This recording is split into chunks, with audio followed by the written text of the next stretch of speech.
Hey Baylor family, today we're down at the Pullen Family Marina and we're going to be talking about how to get your bike ride ready. Maybe you got an old bike that's just been sitting in your garage for a long time. Used to ride it, but it's been sitting there and you don't know if it's ride ready. We're going to go through a quick rundown of how to check out your bike, make sure it's good to go so you can stay active. All right, so today we do have our bike on a bike stand. It is extremely helpful to have it up off the ground to do some of this work on it. But I do want to mention that you don't have to have a bike stand to do this. Really, anything that you can find that you could hang the seat of your bike on is going to work just the same.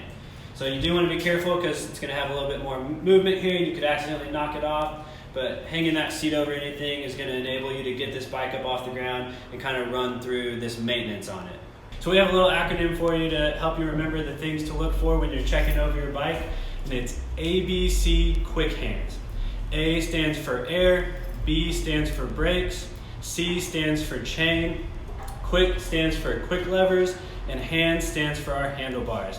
So let's break that down and go through it. First off, A stands for air. So we're gonna check the air in our tires here.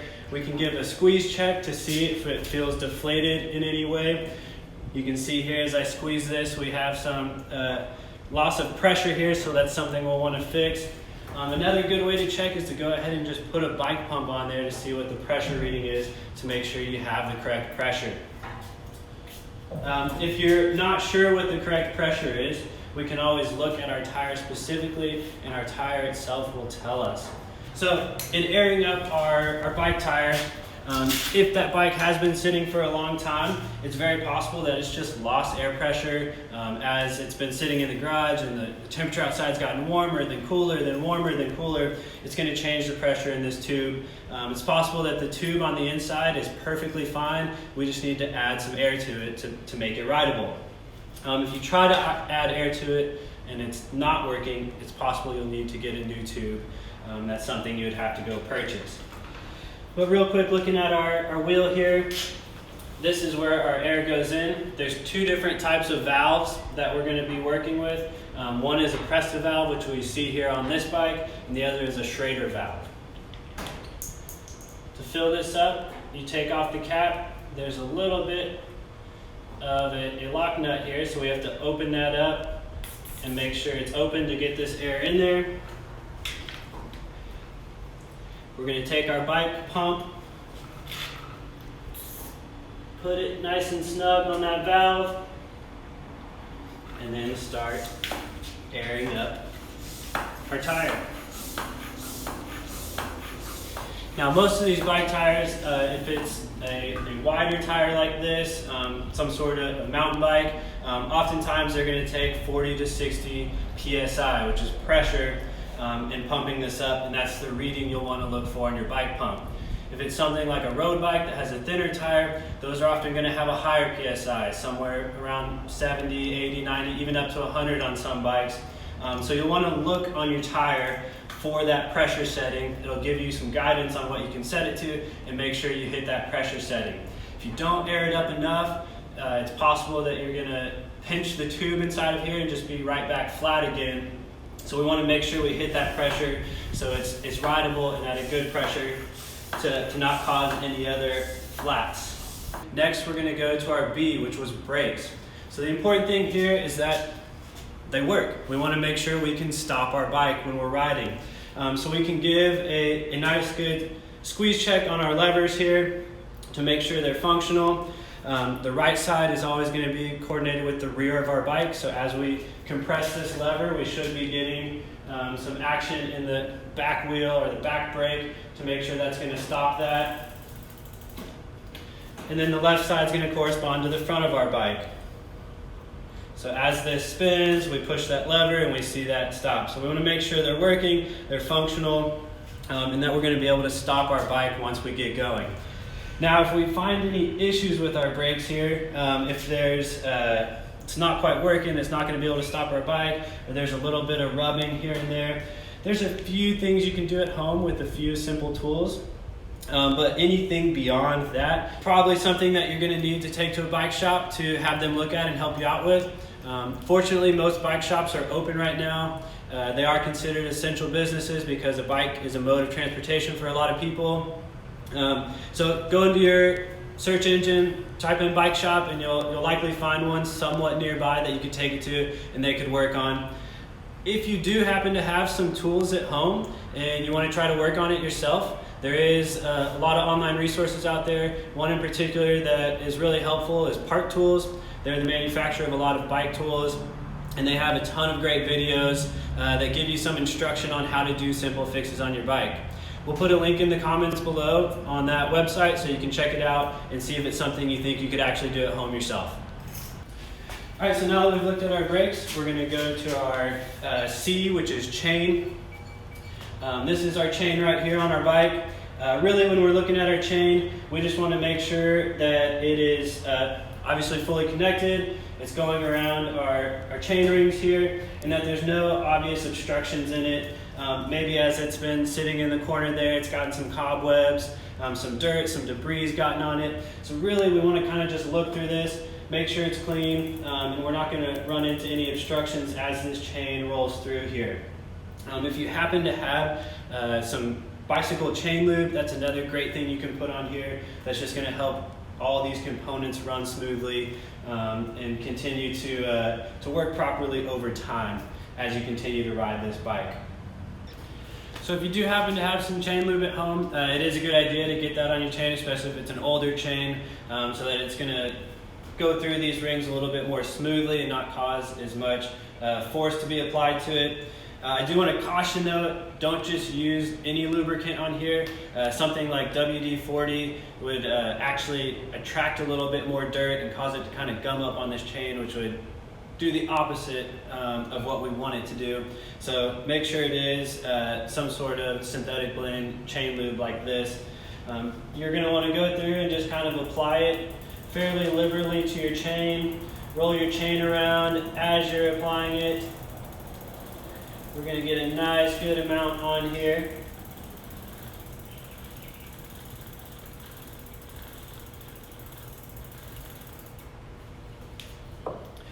Alright, once we have that chain nice and lubricated, we want to run it through some of the gears so that we can spread that chain lube all around.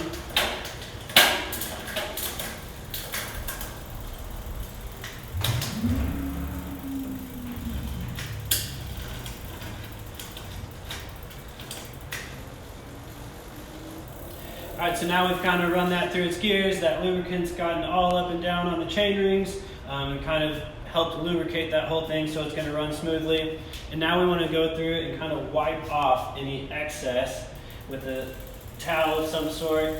Put it on there, run the chain through so we don't have excess lubricant on there.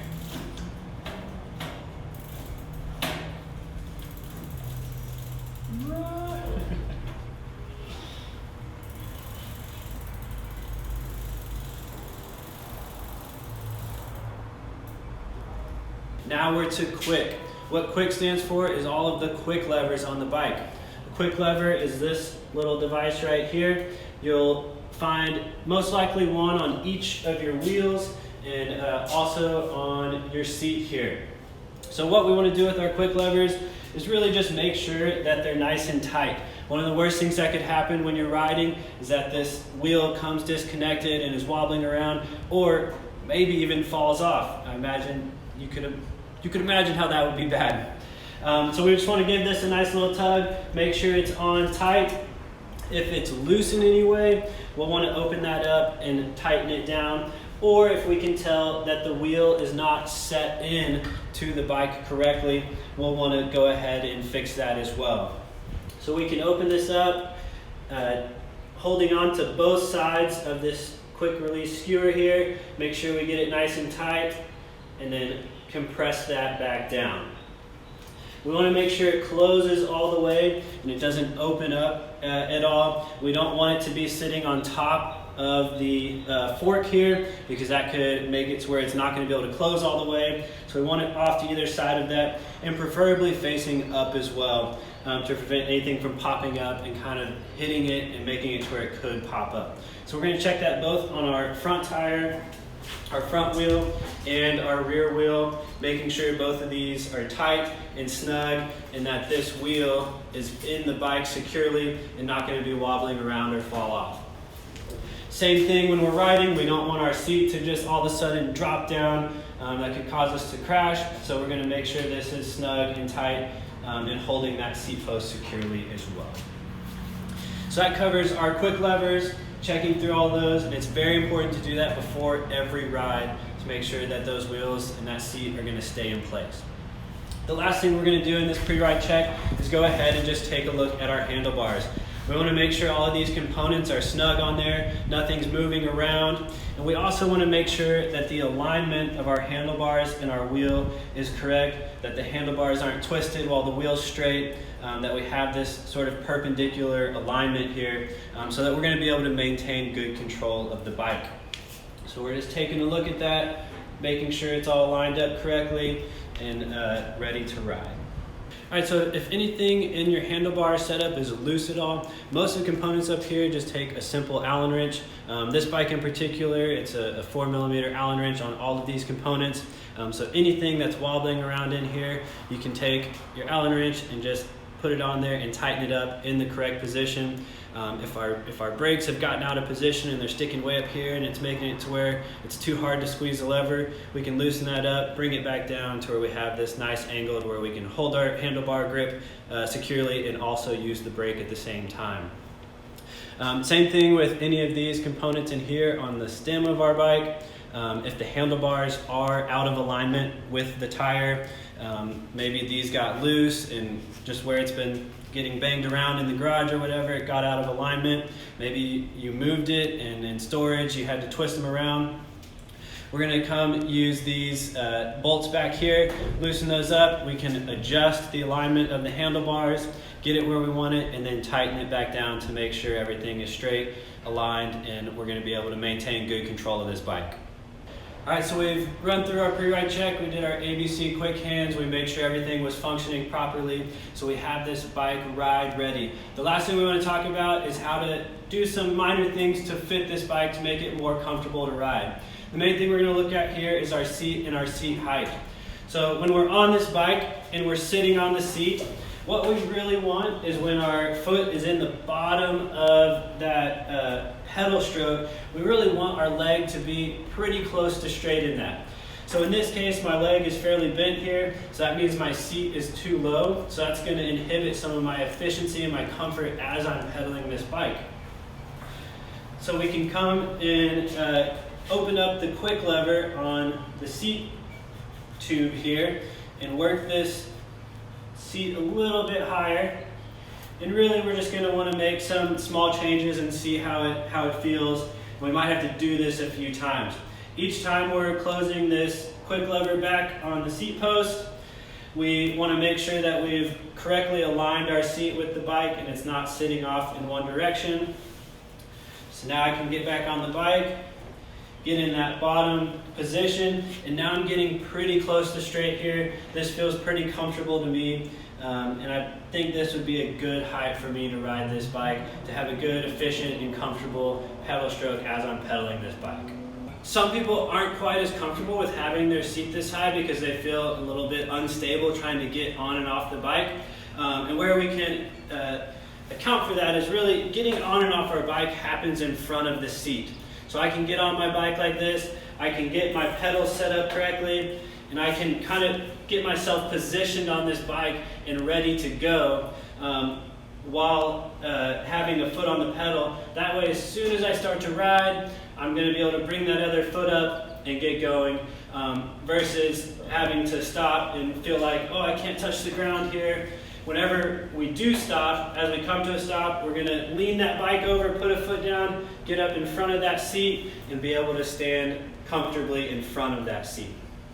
All right, last tip before you go on your ride, don't forget your helmet. Make sure you wear it on your pre-ride. We've done our pre-ride check. We've got our bike fitted. We got my helmet on. Last thing we do is go